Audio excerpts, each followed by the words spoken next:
Welcome, everybody. Welcome to the Legendarium podcast.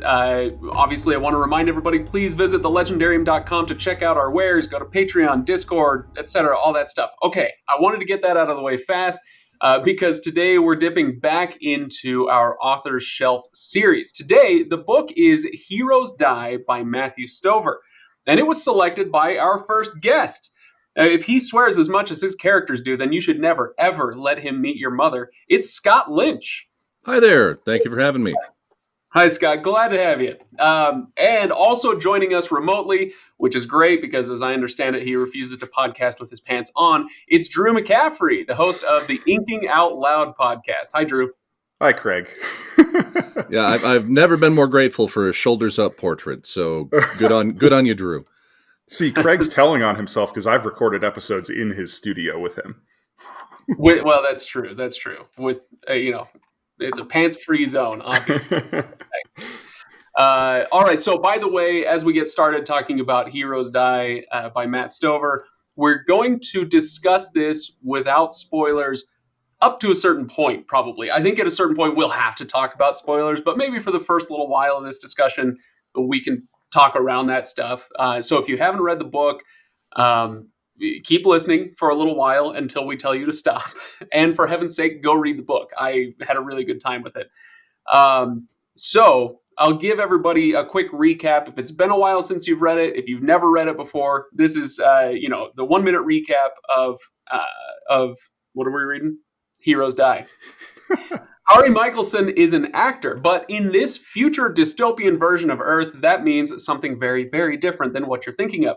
You see, Harry plays the character of Kane, the world's greatest assassin and adventurer.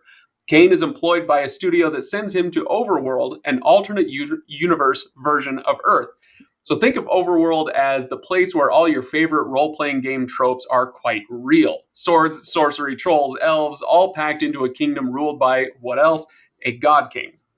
Now, Kane has been going to Overworld for decades, and through magically technological means, people back on Earth can plug directly into his mind and follow his adventures, watching him sneak and fight and kill as if they themselves were Kane. And this adventure promises to be the greatest of them all, because Kane has been tasked with overthrowing the seemingly omnipotent God King, and hey, maybe rescue his estranged wife while he's at it. If it's convenient, whatever. So with the clock ticking, Kane has to maneuver through the dangers on Overworld to complete his mission, while at the same time maneuvering through the dangers of the dystopian caste system on Earth as well. And all in a book that constantly ratchets up its tension simply by way of its title, Heroes Die. All right, so the first question I like to ask whenever we do these Author Shelf episodes is, Scott, why'd you choose this book? Well, okay, here's a part where you may have to reach through the screen and physically slap me to cut me off. I mean, we were supposed to, I think the brief was to choose a book that was of generative importance to us when we were starting out, something that was a major influence upon us. So, I'll be totally blunt and say that not only was this book a gigantic influence on me, I mean, it's a bit nepotistic. Matt was a gigantic influence on me. He's more or less the closest thing I had to a mentor when I was a neophyte, trying to bring my first novel into anything resembling existence. Because I'm very much a feral writer found under a rock down by the river. I didn't come out of writers groups. I didn't share my work with a lot of people. I was very much just a weirdo in a cave on the side of a mountain scribbling on tree bark. And Matt was a member of a message board. And I've told this story a million times in a million other places, but the internet has an average memory cycle of about 2 years. So hopefully this will be new to some of you kids out there. 2 years? You're being awfully generous. back in the day. And I'm sure there's a certain proportion of your listeners right now who are like, Scott Lynch, who the hell's that? Never heard of this guy. Not many. Doesn't even sound like a real author. I suppose there might be a couple. Well, so I was a noisy, young, opinionated. I mean, as opposed to a noisy, middle-aged opinionated. But I mean, the nature of my opinionation has changed. I was a noisy, young, opinionated jackass with a bunch of other opinionated jackasses around the turn of the century. And we had this fairly cool message board where we would get together and mostly bitch about the state of science fiction and fantasy. So this is why we cast a jaded eye on the bitching about science fiction and fantasy that goes on continuously, because this stuff has been going on forever, generation after generation. The same arguments, the same. Like, I've made some of the same arguments that I now roll my eyes about when I see them online these days. And this was the glorious place we did it. And one of the wonderful things about this was we had a whole bunch of actual writers who hung out with us and treated us like actual human beings rather than poking us with sticks and saying, get out of here. They included the late and much missed Cage Baker, Matthew Woodring Stover, Neil Asher, and R. Scott Baker. And I'm sure I'm forgetting a person or two. We had friendly access to the thoughts of a bunch of working writers. And Matt was the one who was, I guess, the most instrumental in getting me off my ass and actually getting my first novel finished. I mean, I can't remember if it was a chicken or an egg thing. If I read Heroes Die, probably based on the strength of a review that I found online in like 1998 or 99, and then hunted this place down, if I was on this place and somebody said, you have to read Heroes Die to be in the club, kid. But I did, friendship and interchange developed from there. So this novel was integral. I speak English. This novel was essential to, because I'm not going to try to pronounce integral again. I know how to spell it, but it's one of those. Just assume that I pronounced it right. To the development of my aesthetic taste as a fantasy reader, and to the development of my taste as a writer. I mean, it imparted a certain sense of urgency to what I was trying to do with what eventually became The Lies of Locke Lamora. You know, it was one of those things that you look at and you snap your fingers and you say, there, right there, that guy is doing some of the stuff that I want to do. You know, you see it quickened in front of you and it's no longer theoretical. And there were a whole bunch of things that I bumped into around that time, 1998 to about 2002, that all went into the baking of what would eventually become Lies. But this was one of the biggest. And so you mentioned, if you don't mind, I'm going to go back to something you said, and then we can continue on. But you said that you guys were all getting together and complaining about the state of sci-fi and fantasy at the time. What was it about this book that jumped out, in broad strokes? We're going to get into some specific stuff later, but you said there were little things that jumped out at you and said, hey, I want to include that. I want to try something like that for my book. What kind of things are we talking about there? Well, looking backward from 2022, I mean, the thing that it helps to remember is that all criticism, all of our complaining, all of the stuff that we love to do, all the yammering back and forth about this and that, it moves in cycles. It moves in development cycles, and it moves in generational cycles.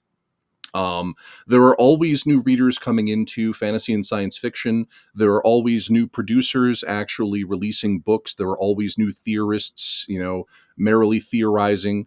There are always people kind of synthesizing the history of the genre, and there are always people completely ignorant of the history of the genre who are talking about it at the top of their voices nonetheless. I feel like I'm being subtweeted right now. No, you're not the guy I'm thinking of. But no, we were very much a part of this, and the thing is that we felt collectively just a general sense, whether it was justified or not, because the thing is, part of it was not justified. Sometimes it's not that fantasy and science fiction are in a doldrums or an aesthetic dump from which it shall not recover. Sometimes you just haven't read widely or broadly enough to spot all the stuff that's out there that would answer your grievances, that would assuage your troubles, and would appeal to what you think you want out of the genre. I was reading voraciously back in those days. I mean, I try to read a great deal these days, but back then I was blasting through. In the years before I read, before I finished Lies, I was reading more than 100 books a year. just novel. I was on I was on a brain stuffing expedition, reading Hugo winners, World Fantasy winners, other award winners, and anything I could get my hands on. Um, and even so, I still had a very shallow understanding of the breadth and depth of the field. And so, what it was about Matt's work was it spoke to us in what we thought was the more anodyne nature of most of the mainstream fantasy that was available at the time. And like I know that I'm on a podcast that is largely dedicated to Wheel of Time and Lord of the Rings studies. So don't take this the wrong way. I'm much more reconciled to the place of those things, in the the pantheon of fantasy literature, and in pop culture in general, than I was when I was friggin' 20. But at the time, I mean, it seemed like fantasy was just in a very hands-off, sanitized sort of, uh, it's something akin to the aesthetic revolt of the mid-century American noir fantasy writers, versus the more old-fashioned English, garden party murder type mystery writers. I forget if it was if I think it might have been Dashiell Hammett, but one of them said something like, our job is to pry murder out of the hands of the aristocrats and take it out of the gardens and out of the rooming houses and put it back on the streets and back alleys where it belongs. And we in our immense self-regard thought that we were the vanguard of something like that. We wanted grittier fantasy. We wanted fantasy where people said, pardon my French, fuck. We wanted fantasy where there was blood on the walls. And so along comes Matthew Woodring Stover, who supplies literally everything that we wanted. I don't. then some. Yeah, so I don't know. It's a real chicken or egg question. It was just there was something in the air that I was kind of a part of, a little grievance society, toasting ourselves on how cool we were and how sad everybody else was, and all of a sudden, here's this novel that is exactly what we're looking for. Yeah. So of course, it landed on us all like a bomb, and we loved it, and I love it to this day. So it was directly formative to so much. And I love that. I like variety, right? Spice of life and all that stuff. But so you're talking about the Wheel of Time and Lord of the Rings, and a lot of like Sanderson stuff that we read. The word you used was anodyne, and I think that's perfect. This is something that these are things that are not likely to cause great offense to a great number of people. But then you have books like this, or like yours, or like many others, that it's got a strong flavor, and like any dish, some people are going to like the flavor, others won't. But this is a book. Heroes Die is a book that goes for it, right? Let's say who am I thinking? Oh, Brent Weeks. Like he makes decisions that a lot of people absolutely hate and other people love. Whether you love his books or hate his books, at least he goes for it. I love that about him. So I think I can see what you're saying. There's something to that. But let me kick it over to Drew real quick, because Drew, let me just peel back the curtain for people a little bit. And tell them that I didn't really give Drew much of a choice. Okay, Drew is not technically a host of the Legendarium podcast, although at this point you might as well be. Does Drew have like an ankle bracelet with a little explosive charge in it? Is that what my Patreon is funding? Kind of. Yeah. Okay, cool. Continue. No, Drew, you've been bugging me about this book literally since I met you. I met you at Jordan Con 2019, 18, yep. whatever it was. And I think it was that weekend you were like, have you read Heroes Die? Yeah. I was like, nah, I never even heard of it. And you bugged me about it for 3 years straight, and you finally got me to read it, or somebody did. It takes the likes of Scott Lynch to get me to do what you want me to do. But tell me your history with it briefly, and like why is it that you kept hammering away at this book and telling me to read it? Yeah, so my history with it actually kind of goes back before I even read the book, because I was a big Star Wars fan. I was a big Star Wars Expanded Universe fan. And of course, Matt Stover was one of the most highly regarded EU writers. And I was, at the time, I was pretty disconnected from any online communities, but I read all the books, and the two that stood out the most to me were both written by Stover, the Revenge of the Sith novelization and Traitor from the New Jedi Order series. And I was like, this guy is incredible. He writes like nobody else in Star Wars, and he writes like nobody else at the time that I had read in fantasy. And, because I was young, I was reading these books when I was like 12, 13, 14 years old.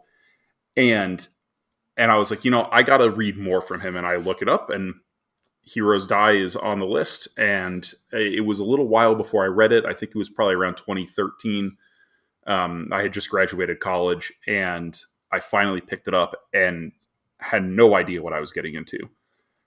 But ever since then, I have been on what amounts to a crusade online to get more awareness for this book. I would be lying if I said it wasn't top of my mind when I started my own podcast, specifically so we could review the Acts of Cain and get that name out there, get Stover's name out there, because it blows my mind how little regard the fantasy fandom community has for his name, considering how good a writer he is.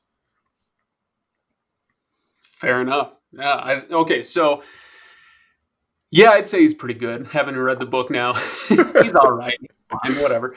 But let's start digging into some specifics of what makes this book so good. Okay. So, and now I'm stepping away from kind of the context. We might get back into this. The fact that this was published in 98 is a thing that we can talk about. But just digging into the text itself, the thing that jumped out to me after the first couple hundred pages were the POV shifts.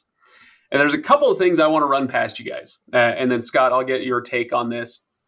I don't know, because I'm not sitting in all these creative writing classes that people are teaching or taking, but I get the suspicion, I get the feeling that nowadays it's like, look, your POV has to be tied to a specific character. No more omniscient narrator. None of that kind of mysterious, where am I getting this information? It's like, you're following Harry Potter every chapter. And if Harry knows it, you know it. If he doesn't, you don't, that sort of thing. With this one, it toys around not only with shifting from third person to first person, but it also brings in omniscient narrator. It breaks what I feel like are rules today with POV.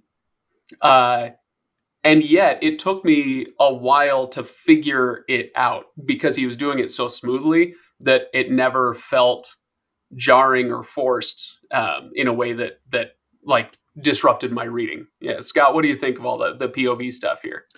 Well, the ultimate use of that is that if you have, like, I've seen an awful lot of Martin Scorsese films. Go figure, Goodfellas, Casino, et cetera, et cetera. And the thing is that, like, have you guys seen Goodfellas? Long time ago. Okay, yeah. And have you seen Casino? Casino's one of my favorites. Okay. Yeah. So Drew, I'm sorry, Casino came out in 1995, so there may be a little bit of a spoiler here. Don't worry about it. So the thing is that each of a really interesting artistic touch about Goodfellas and Casino, and I will return to books eventually, I absolutely promise. Grandpa Simpson is not going to wander too far from the subject at hand. Is that each movie contains one absolutely majestic breaking of the fourth wall, in which the characters on screen, snap out of being characters on screen and in some fashion address or interact with the audience. Goodfellas is ostensibly narrated by Henry Hill, talking about, all my life I wanted to be a gangster, and here was the dream, and here was the wonderful stuff we did, and then here's how things went wrong, and then here's how things went really wrong, and it ends with, him in a courtroom testifying against his, mob comrades before he goes into the witness protection program. And at the end of this courtroom scene, he turns directly to the audience and he says, And all the cool stuff we did and all the power I had and all of the privileges I enjoyed, now it's all over. It's all done. The world was ours. It was our oyster, and we screwed it up, and I have to go into hiding now. And it cuts to him, in a bathrobe, picking up his newspaper in a completely nondescript suburban house. And he looks at the audience one last time, and he says, I get to live the rest of my life as a schnook. The fourth wall breach at the end of Casino is even more subtle, but it's even more daring, because Casino has multiple POV narration. You've got Joe Pesci's narration, and you've got Robert De Niro's narration. You got various characters narrating their version of the truth of their gangster life in Las Vegas. And Joe Pesci's character has pissed off his bosses too often. He's pushed it too far. So at the end of the movie, he gets removed. The character and his brother, who are lightly fictionalized versions of real gangsters. So they're in a cornfield in the middle of nowhere, and they think they're at a legitimate meeting to try and settle some grievances and decide who's going to keep making money in Las Vegas. From then on. And Joe Pesci is narrating it in this really bored, yada, yada. Yeah, I know the score. I know the deal. It's always like this with the bosses. It's always about the money. And right in the middle of one of his sentences, one of the other gangsters pulls out a baseball bat and hits him in the back. And his fourth person narration actually goes, ah! As the character on screen falls over. He is interrupted in the middle of talking to the audience by another character within the movie. And it's one of those moments that, like, if you blink, you miss it. But if you think about it, you go, oh my God, that was really fucking, I'm sorry, pardon me. That won't happen again. You can bleep that if you want. But the entire movie's POV structure was leading up to that one audacious moment of high artistry. And Matt's use of it is very similar to that. He uses POV to signify, the shift between, Kane's quote unquote actual life and Kane's interior narration of his adventure style, travels throughout Ancana, throughout Overworld. And then at the very end of the novel, and I'm sorry, we're treading into spoiler territory. God, I'm screwing it up already with the first lengthy monologue. You gotta talk about this scene, though. Well, okay, so we're they got 20 minutes. They got 20 minutes of spoiler-free podcast. Here we go. Okay, yeah, you should have started this book 20 minutes ago, and you should be finishing it now. You should have done the homework. Okay, you've had that much of a warning. So you come to the scene at the end at the climax of the book. Where he's fighting to give Palace real time, and he's still you see him out of it, but then you see him in first person, and he actually addresses the audience, the human audience on Earth, for the first time. But he's also addressing the readers of the book with the ultimate thematic point. Like, do you see this? Are you getting what you wanted? Are you not entertained? This book predates the movie Gladiator by, a couple of years. But it's the exact same thing. Look at the guy bleeding at my feet. Are you happy with this? Are you not entertained? Is this not what you wanted? Think about it. And it not only creates separation on the page between whether or not we're in Kane's head, but it allows Matt to build up to that one absolutely glorious moment of, do you get it yet? Do you get it? This isn't about abstract people who don't exist. This isn't about a fantasy world. This is about all of us everywhere, and the things that we do with our desires and our entertainment and how we treat the world around us and the people in it. Mm. There was another moment toward the beginning of the book where I was torn as I was reading this with how far to take this concept, but I could almost feel editors breathing down the necks of writers, because there's a moment when he's talking to, I think it's Kohlberg, right? The guy who oversees his adventures, and Kohlberg is reminding him, hey, it's been a day. You haven't killed anybody yet. We need an action scene. We need this. We need that. And I don't know where Stover was in his career at this point, but I could almost feel like editors breathing down his neck. It's like, how dare you get to chapter 3 without a beheading, you know. um, so I detected, possibly wrongly, is some, maybe some frustration with that, where it's like, look, can I just tell a story? No, you got to chop people's heads off. Yeah, we need an action beat. It's been 5 minutes without a massacre. He's got to do something. Yeah, and I mean it's part of storytelling, right? But definitely there's kind of what you were talking about earlier, Scott, with how fantasy and sci-fi had, if I'm interpreting what you were saying, had kind of gotten into a rut, in some ways. Um, and so, but those ruts get really well established. Okay, inciting incident. Okay, now establish your character. Okay, now explore the world. Okay, now another inciting incident. Whatever. Um, so yeah, I don't know. I felt like a little bit of a little fourth wall breaking potentially in that way as well. But as the book goes on, obviously it gets stronger with what you're saying, where it's talking to the audience, the bloodlust. This was something that was huge back in the 90s. Was the violence in media, or the idea that we're amusing ourselves to death as a society. It was yeah, huge. Rob Liefeld and his branch of Image Comics with Kill Blaster or Blaster Kill or Blood Blast Kill. Kill Blast Blood, the assassin. And I obviously, I'm a comic book fan. I'm a fantasy fan. I'm a Gru fan. I enjoy the Grand Guignol. I enjoy the blood on the wall. An awful lot of people get stabbed in my books. But I still have an awful lot of thoughts about it. I think, yeah. I mean, if you'll permit me a moment or two, since I've said so very little thus far, just to kind of unpack some of what I've said so far, just to kind of prevent people at home from fuming because of the perception that I've said nasty things about works that they like. I'm a major adherent of there's a time and a place. I fully understand that an episode of My Little Pony is magic. Friendship is Magic is like not a place for eviscerations and for Although I feel Equestria, like now, motherfuckers. if you were Sure. at the helm, if you were writing My Little Pony, it would probably turn out pretty differently. Well, and I'm sure there's an awful lot of fanfic like that, and but for what actually makes it to the screen, or the officially licensed products, like, you understand that there are constraints upon the content, and there are things that you can't do.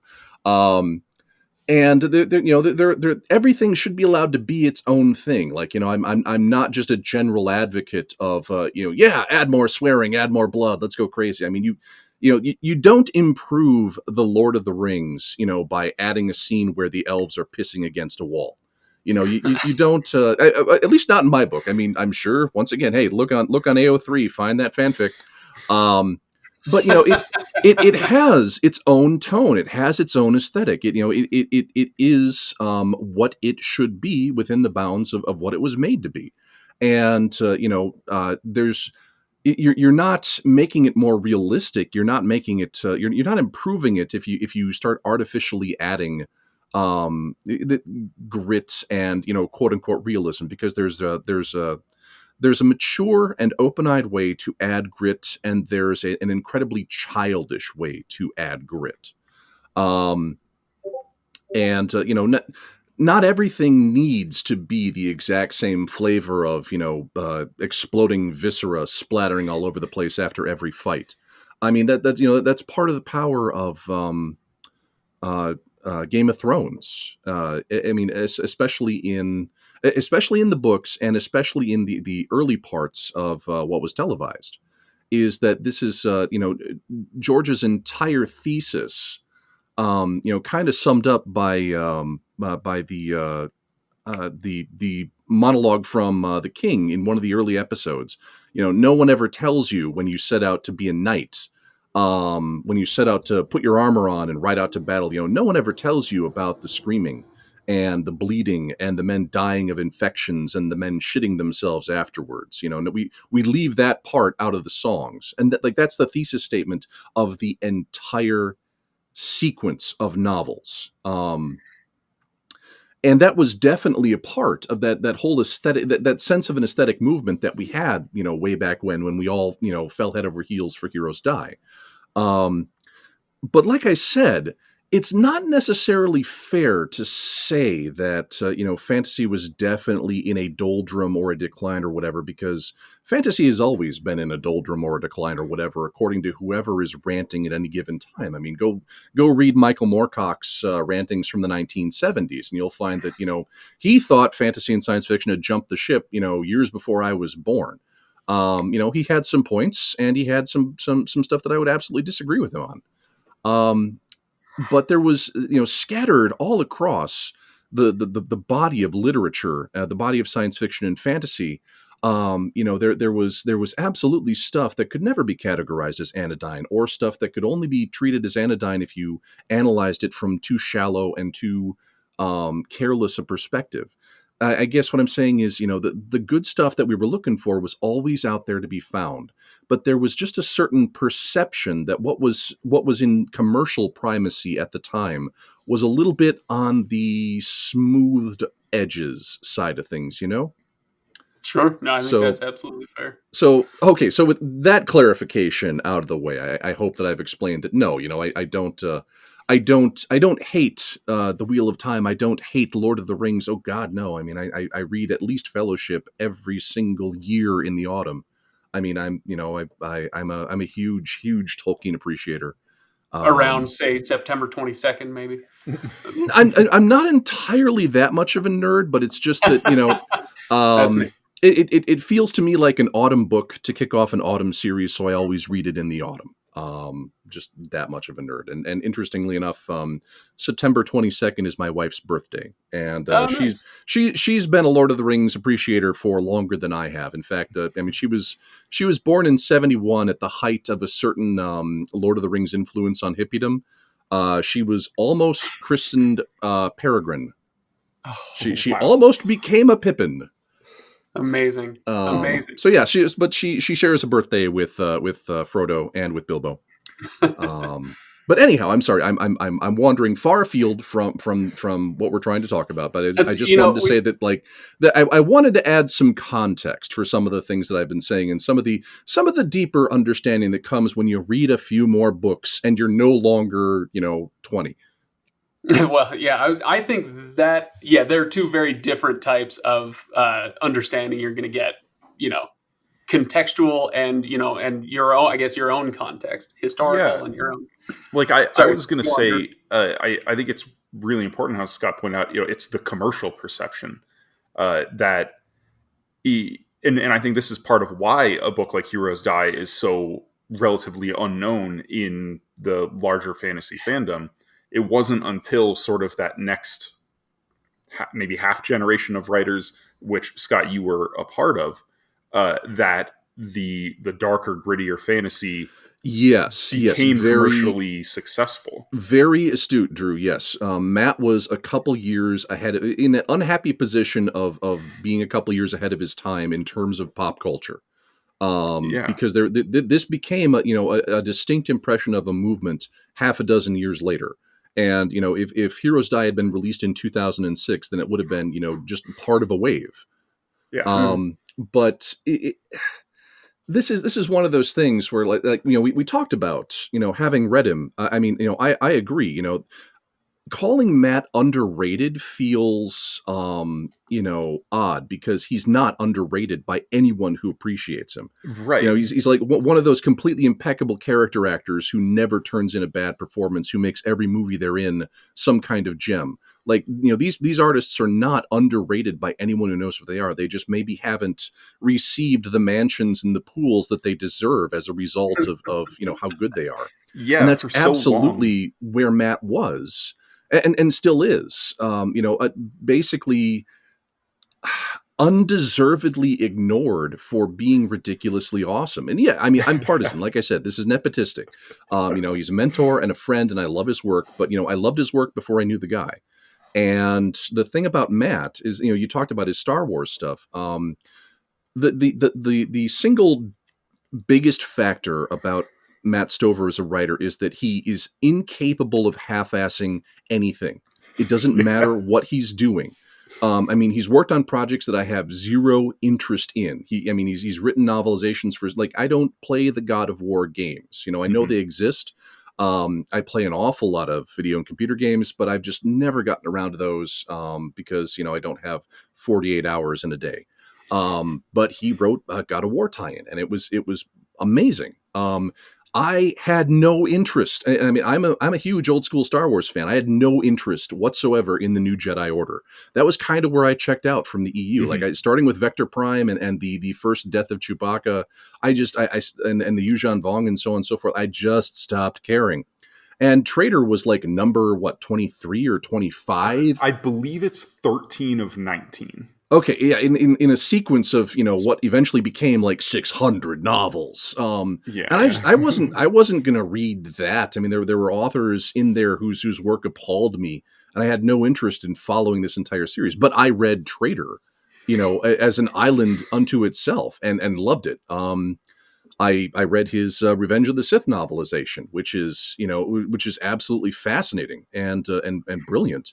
And my favorite fun fact for you guys: if anybody wants to make Drew cry on command, read the prologue to Revenge of the Sith, and he will cry every time. Every time. If you make me read it out loud, I cannot make it through it without crying. There are heroes on both sides. It's those final. Don't do it, Drew. It's the final lines where he says, but the adults are wrong and the younglings are right. Yeah, yes. This may be the end of the age of heroes, but it has saved its best for last. Oh my gosh. So Stover. Like, rarely has a more Stover line been written. It is totally awesome. He's such a flair for the dramatic. Yeah. Also, a novel that stands alone even better than his other Star Wars stuff is Shatterpoint.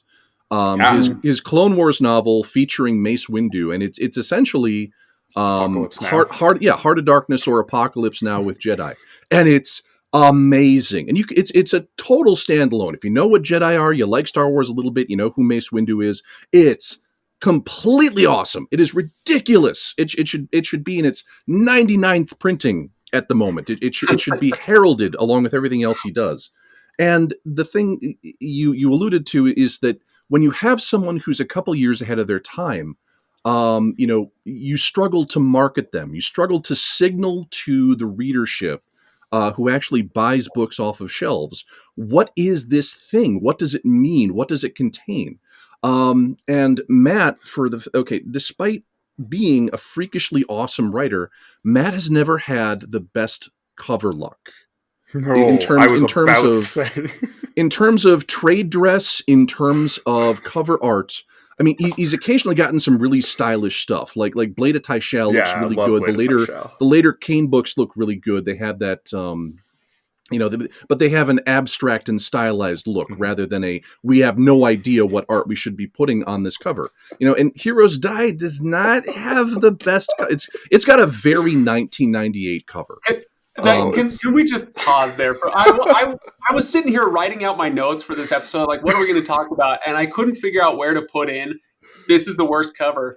But it's like all the covers at that point were terrible. Like you said, this is 1998. Yeah, and but I definitely, before we started our conversation, because I was reading this on Kindle, and I got on Amazon and ordered a used copy of the hardcover version, because I was like, I have to have this OG cover as the perfect example of don't judge the book by this. Yeah. Anyway. Yeah, we've been having this argument with people since 2000 or so. It's like, please read this and don't judge it by the cover. I beg you. I beg you. I beg you.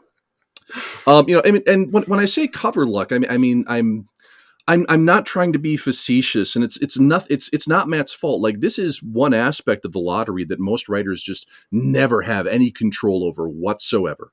Some writers get a cover that is instantly iconic and recognizable, and that art doesn't get changed for 40 years. And some people end up with a cover that says, we don't know what this is. And that's not a huge vote of confidence to someone who's prowling the aisles at Barnes and Noble. I was going to say, how many different covers have there been for reprints of Lies? Yeah, they've gone through a couple different phases because first off, the very first one came from England and was in line with the British editorial sensibilities of 2006, which was, don't explicitly allude to the fact that this is a fantasy novel. Imply that it is some sort of historical stabby fantasy. Like, sucker people in. Let them think that it's something that it maybe isn't until they're in too far to pull out. But like, no black leather, no, no black leather, no studded armor, no swords, no dragons. Even though that's what I wanted. I wanted the classic. Like, you sell a fantasy novel, in 2005, 2006, you assume you're going to get Michael Whelan cover with knives and a dude with a cloak, and the cloak is going to be flowing in the wind. It's going to be freaking awesome. It's going to be totally metal. And they're like, this needs to be respectable for the people who are reading it on the tube, so that the people around them don't know that they're reading fantasy. And then, you had a very colorful U.S. cover that got a very mixed reactions. And then you had the Benjamin Carré illustrations, the dude crouching on a pillar, next to a river. And then, yes, that's the next generation after that. But basically, after Bragelonne commissioned Ben Carré to do those illustrations, they basically just took the world over, and everyone else said, yeah, that's it. We're not going to get any better. Let's license that forever. And so now that has been basically the trade dress of the series. But sorry, stepping back to Matt. Yeah. Heroes Die was not the first time Matt got screwed on his cover, because Matt's Bear of the Pict. Yeah. Matt's first sequence, starting with a novel called Iron Dawn, and its sequel, Jericho Moon. Absolutely great stuff. Sword and sorcery and sandals fantasy set around a few years after the fall of Troy. It's set around the Mediterranean basin in Tyre, and that whole area. And Matt's idea was to treat the Trojan War as this epical, generation-defining event like the Vietnam War, something that, literally everybody you ran into for the next 30 years, if they'd been there, they knew. And they knew everyone else who'd been there, and, all the madness and the death and the haunt that it had left upon their lives. And they're great. I mean, Iron Dawn is a really, really good debut novel. You can see that it's a little unpolished by his later standards, but it still goes so hard, and it's so good. And then, in typical Matt fashion, Jericho Moon is The Empire Strikes Back with fireworks and candy. In the same way that Heroes Die is great, but Blade of Tyshal is a molten explosion of greatness that you will not believe. It's just that each of these is the setup in a 1-2 punch. And no matter how good the first novels are, the second books are the knockout. And the problem is, and I mean, I remember talking about this with him back in the day, is that the cover art they gave these books, the romance covers. Well, yeah, that's the thing is that they're perfectly serviceable illustrations. They're very technically well executed. And this is not a knock on romance novels. This is not a knock on the most, economically powerful genre, out there in the entire world. It's just a matter of signaling to the readership what they're expecting, and what the fantasy readership was looking for in 1996 was not semi-Fabio. I mean, and it was close. That's the thing. It's so close. The difference between fantasy art and romance art in terms of a book cover can be very slight. Take the exact same picture, harden the edges a bit, put some fire in the background, you got a fantasy novel. Soften the edges and add a sunset, you got a romance novel. It can be that close. And they just screwed it up by just that much. So the novel was essentially homeless from the get-go. And it's just such a pity and a shame, because they're so damn good. That's the story of everything Matt has written. So that's one of the things that also didn't help. It was the right novel in the wrong time. With the wrong cover. marketing is a crapshoot, even with something that where you understand what niche it is and you have people hungrily expecting it. When you're selling an unknown entity, it's a thankless task. I don't mean to slam the people who tried to market the book and who designed it. I mean, they tried, but Matt just did not. He didn't come up boxcars when he was rolling those dice. Yep. Yep. Well, let's get back in between the covers, gentlemen, and talk about the text. So I'm going to violently swing our way back into talking about the text of this book. Oh, you want to talk about the thing you brought me on the podcast to talk about, huh?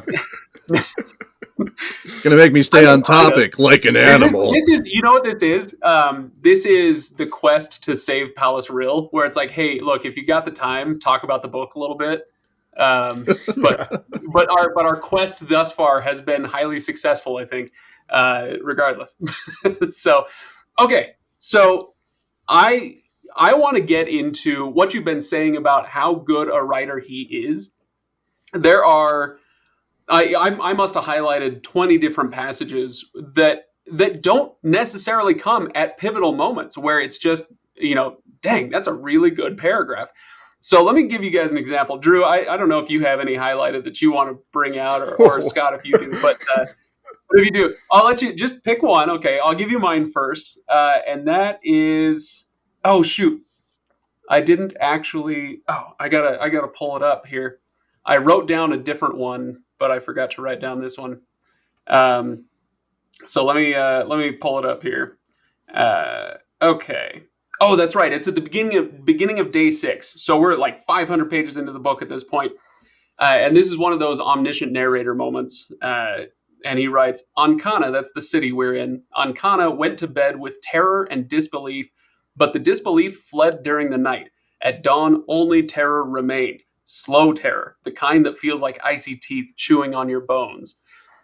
This is in the middle of the book. Again, not like a super pivotal moment or something. And he's got these peppered throughout where he'll just drop a paragraph on you that makes you go like, it feels so easy.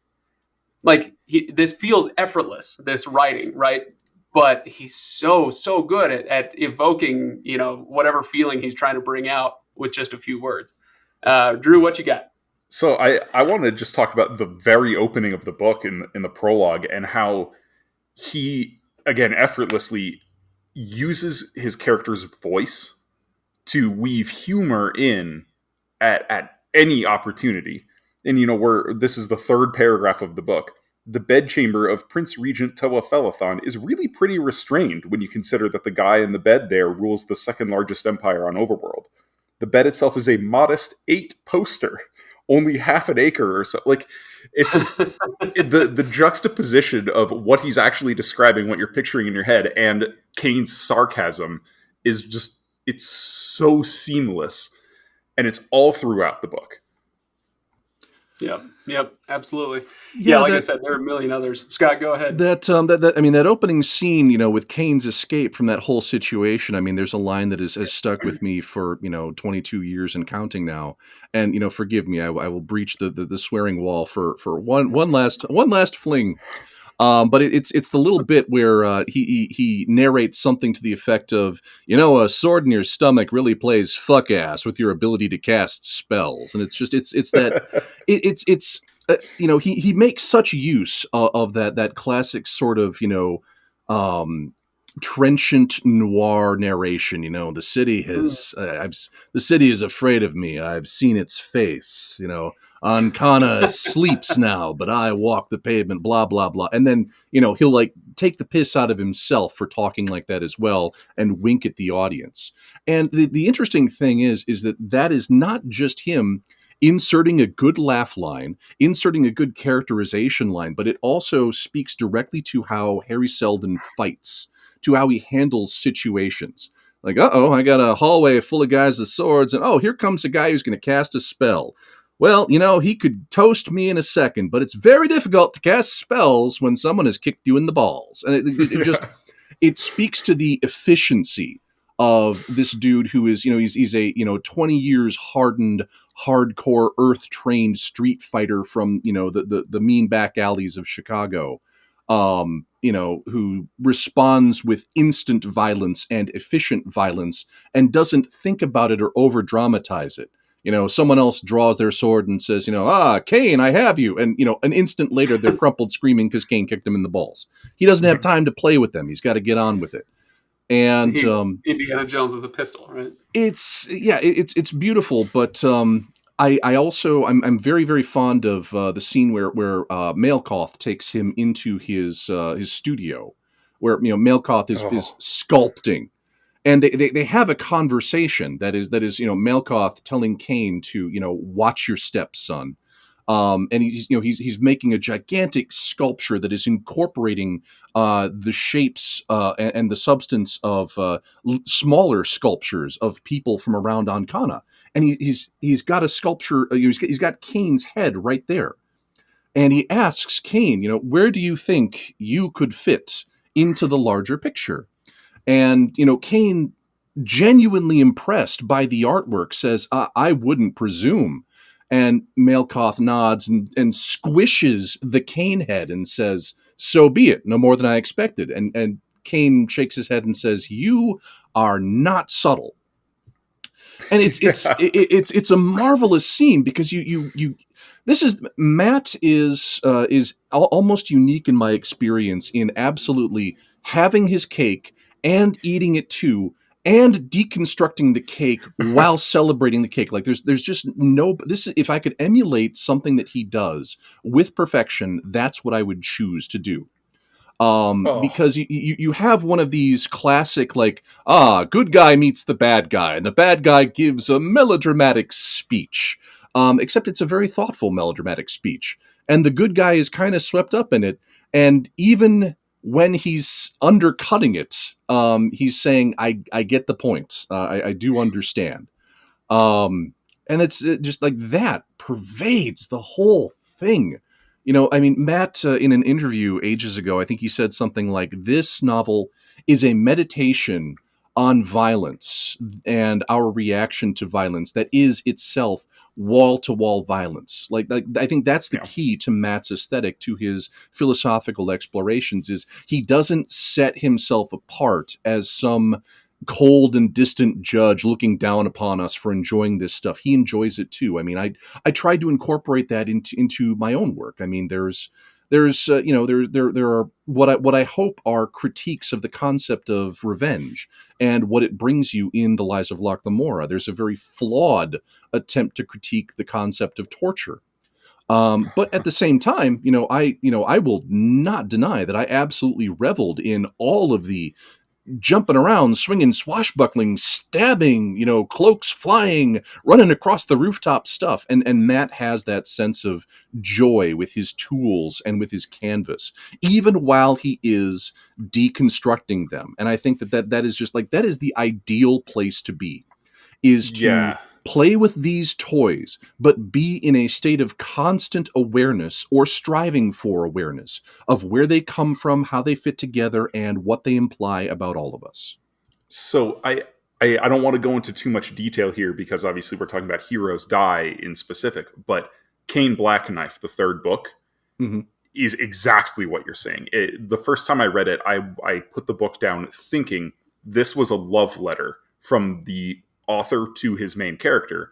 But then when you think about it more and you realize how much of that book was deconstructing Kane as a character, and it's Hari himself deconstructing Kane as a character, and you realize just how nicely those puzzle pieces fit together.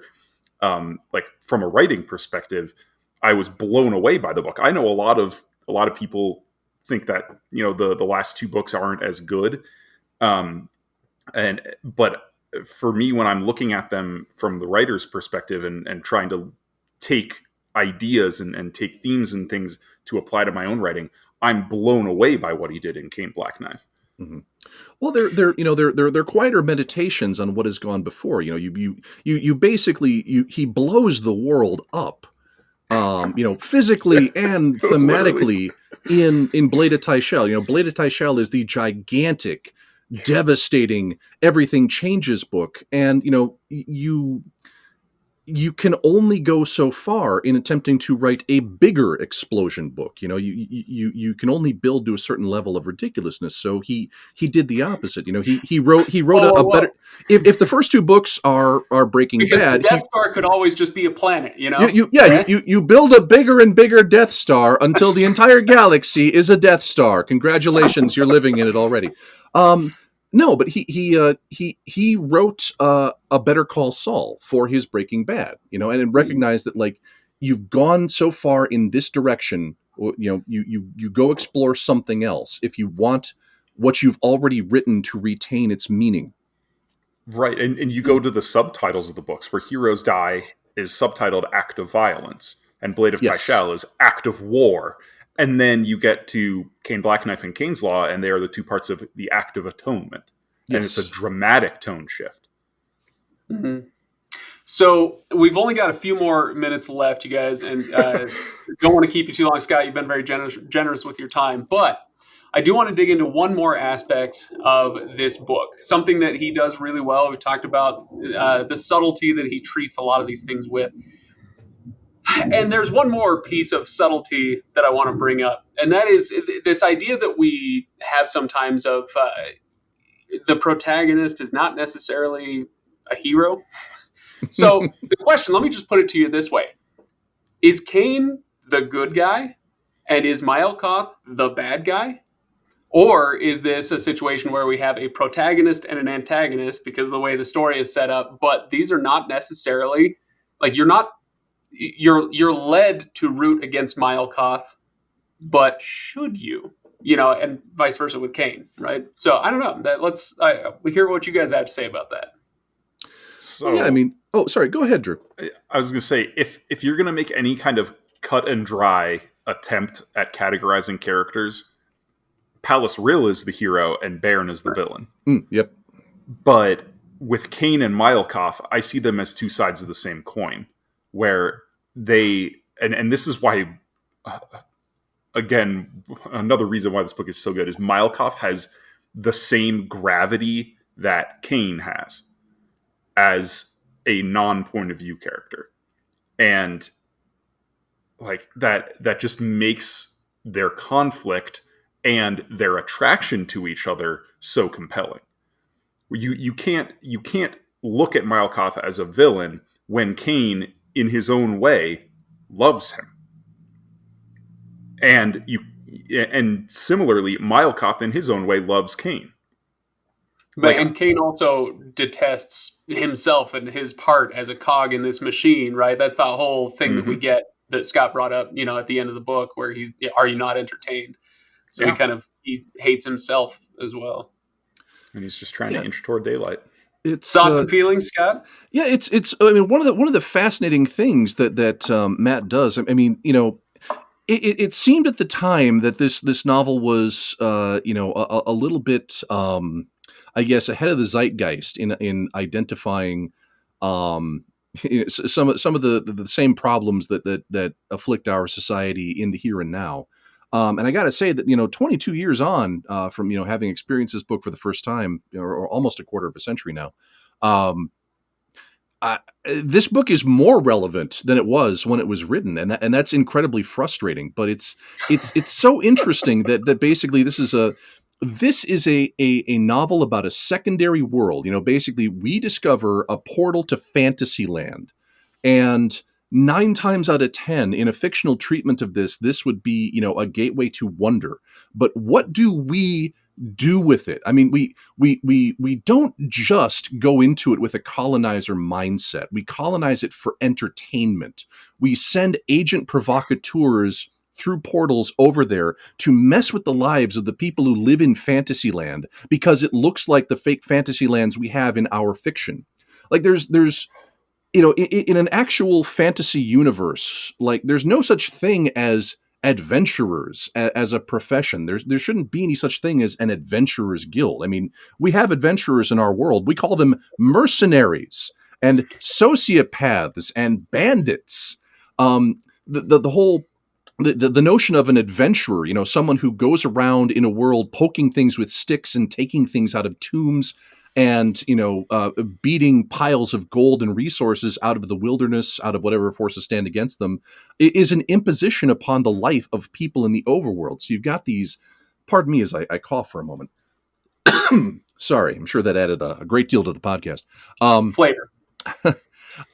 So you've got these people being sent over as fun time saboteurs, essentially. Their job is to make sure that the people of Overworld are never actually in charge of their own destinies, politically or physically or magically. There's always some jackass running around in the background, setting off fireworks and stealing things for the amusement of an audience that lives across a dimensional barrier.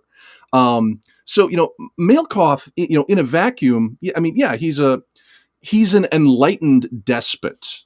He is despotic, but he's also dealing with an intrusion into his world that he's trying to grasp the nature of it. He's trying to suss it out because, the Actiri commit suicide if they're discovered. But he's come to suspect there are people visiting from a parallel dimension, and they're only here to blow things up and steal stuff. He has a very legitimate grievance on behalf of the people who actually live in Overworld, who would actually benefit from some of the order that he's trying to bring. But I have the quote right here where he says, "It's entertainment, Kane. They're worse than demons. Even the outside powers that prey upon men do so to feed, to sustain themselves upon our terror and despair. The Actiri do so to divert their idle hours, just for fun. Yes, if that is not evil, I don't know what is." You're not even here to do basic colonialism. You're not here to steal our wealth. You're not stealing gold, diamonds, uranium, whatever. You have turned our world into a stage, for the futuristic equivalent of the Disney Corporation. To produce these, March Along the Bodekin and For the Love of Palace Rill, and it's just so many layers of the inappropriateness of the heroism that is being artificially generated for a profit. Malkoth has quite legitimate grievances in that respect, but like all tyrants in that model, he himself chews through an awful lot of other people in building the edifice that he wants to build. It's a historical truism amongst us that, if you want to build something like a great highway or a great wall, you're going to do it over the bodies of thousands upon thousands upon thousands of people. That's also Malkoth. It is, as you say, it's a balancing act. They both have a lot of valid points, and they both come from equally screwed up contexts. And they get shoved together like fighting fish in a bowl to basically settle it whether they want to or not. And as you said, the person who's actually trying to selflessly do good with the time that they have is Palace Rill. And with all this being said, if there's one word that I could use that in a book that, as you say, has viscera splattering all over the walls, in many different places. Nevertheless, the word that keeps coming to mind as I think about how would I describe this book is subtlety. He is a master of weaving in subtleties and, making you reconsider what you thought you knew about a character 100 pages ago. Well, it's completely different now, or, could be read completely differently. I don't know. He's incredibly skilled. I guess that would be maybe my final thought for today as we're wrapping it up is, dear Lord, I hope everybody who's listening to this read the book. If you haven't yet, please go read the book. To tear the cover off if you have to, whatever. I don't care. But if you haven't read the book, we know who you are. We will find you. That's right. Really, really good. Scott, I really appreciate you choosing this one. I know Drew appreciates that because it made me read it. So, very, very much. Yeah, when you guys sent me the invite, my eyes bugged out because I'm like, oh, God, which of the 38,000, deeply formative things am I going to Cage Baker, Vonda McIntyre, Jack Vance, Ray Feist, Fritz Leiber, who, so I guess, out of loyalty and out of the hope that, maybe, just maybe we can continue to drag this richly deserving person into a bigger spotlight. That's why I chose Heroes Die. Yeah, it's really great. And we thank you for joining us. Scott, what do you got coming up? What do you want people to know about? Is there anything that you want to get out there?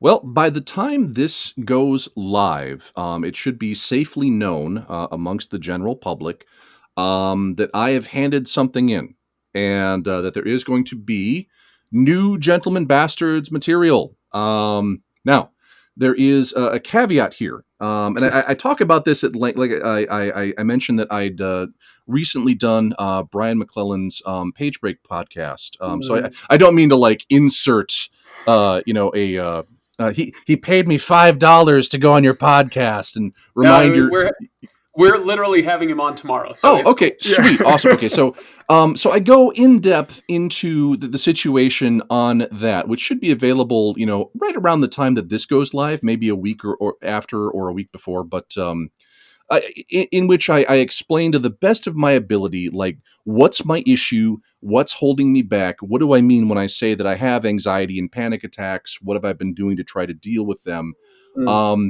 And basically, the TLDR version is that I've been, experimenting sounds like such a friggin' light-hearted way of approaching it. Like, I've been experimenting with a new drug, but no, I've been on a new pharmaceutical regimen, specifically to deal with the panic attacks that prevent me from handing in my work and from showing it to people.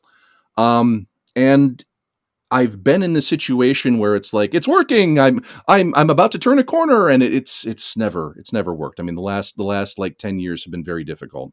And everything that has come out from me in that time has been, an incredibly painful, process, that has tortured the people around me. But, I appear to have something that works, that has brought about a significant diminishment of my specific and my overall anxiety. And I started handing things in again and showing my work to people. So I have, for many years, owed Subterranean Press a number of Locke Lamora novellas. I signed a contract for this back in 2005, back before Lies was even published.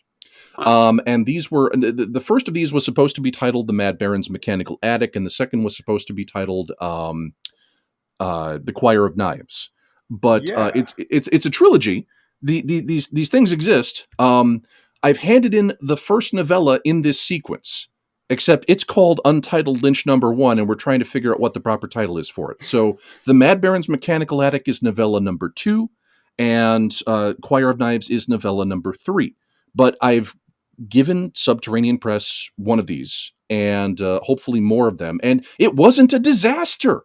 It wasn't a panic attack, stricken, miserable, clawing at the walls experience. I was able to actually do this like a semi-functional human being. It wasn't easy, but it worked.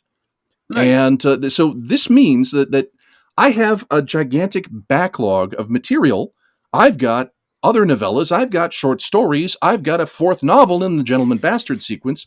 If I'm functional again, then all of this stuff can actually get handed in, and we can proceed with the making of Locke and John adventures, for the love of God. So yes, I wish I had a snappy title. I think that I believe that these 3 novellas, since they comprise a bridge narrative between the Republic of Thieves and the Thorn of Emberlane, are going to be called collectively The Road to Emberlane. Nice. Okay. Which is either the perfect title or too obvious to be used. Like it's either great or it's so on the nose we can't use it. I'm waiting to hear back from my editors and my agent and so on and so forth. And then that's why we're in limbo with talking about this at the moment, because I've got several publishers and my agent and just a lot of things to coordinate in terms of talking about this in the open, just to make sure that everybody's happy and everyone understands what our publication schedule is going to be. But having done this, hopefully now I can move on in relatively short order, and maybe get the Locke and John short stories that I've been working on out, and get Thorn of Emberlane, out, and do what I'm supposed to be doing. This whole writing thing. I don't have a productivity block. I don't have writer's block. I have severe anxiety issues, which like I said, I'm kind of basking in the surreal feeling of have we done it? Have we maybe reached a point where that's getting mitigated? And it would be delightful if that's true. So yeah, like I said on McClellan's podcast, I didn't realize this until I was talking about it, but it's like so yeah. Sanderson apparently is Brandon is cutting edge. He's got 4 surprise novellas. I can only give you 3. I've only got 3. That's as far as I go this year. But he's got the exact opposite problem, where he has anxiety and panic attacks if he doesn't turn in a novel approximately every time he takes a crap. Right? He's like, here's another one. Right? And my heart bleeds for you, Brandon. Bleeds. No. It would be easier to scoff if he wasn't such a nice guy, but no. So that's the news that I'm currently sitting on that I hope will be completely public by the time this goes live. Well, you've made a lot of people very happy. I'm sure most of the people listening to this will have seen that news already if that came out publicly a few days ago. But if you hadn't heard it, then now you have. And I'm sure a lot of people are very, very happy to hear that. I know I am. That's really cool. Really looking forward to it. So Scott, thank you again. People can hear more about what you're just talking about with Brian McClellan's podcast. What's it called? The title of his podcast is Page Break. Page Break. That's right. So yeah, people can go listen to your episode on Page Break. Drew, obviously everybody can go listen to you on Inking Out Loud. They probably already do. They've heard me say that 18 times now that we've had you on the show, maybe. Well, the big announcement in Inking Out Loud land is that very shortly here, by the time this episode comes out, very shortly we will be starting into The Book of the New Sun by Gene Wolfe. So nice. I know a lot of people are excited about that one. Yep. All right. So yeah, lots of big deal stuff going on.